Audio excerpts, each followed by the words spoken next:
Comment pour un jeune, qu'il s'agisse d'un individu ou d'un couple, devenir aujourd'hui propriétaire immobilier? Gérard Bossard, c'est devenu plus difficile.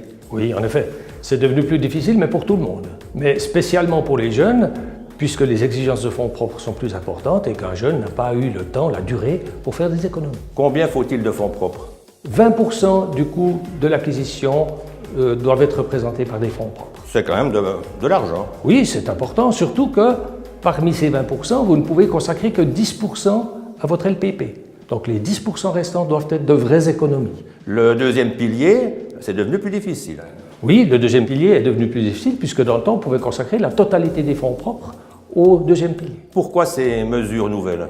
Pour éviter la bulle immobilière qui se dessinait dans certaines régions du pays. Les revenus des futurs acquéreurs sont évidemment pris en compte par la banque. À quelle hauteur?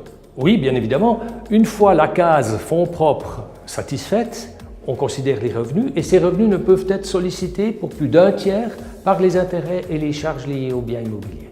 Devenir aujourd'hui propriétaire reste, malgré ces obstacles, très intéressant. Oui, bien évidemment, les taux hypothécaires sont historiquement bas.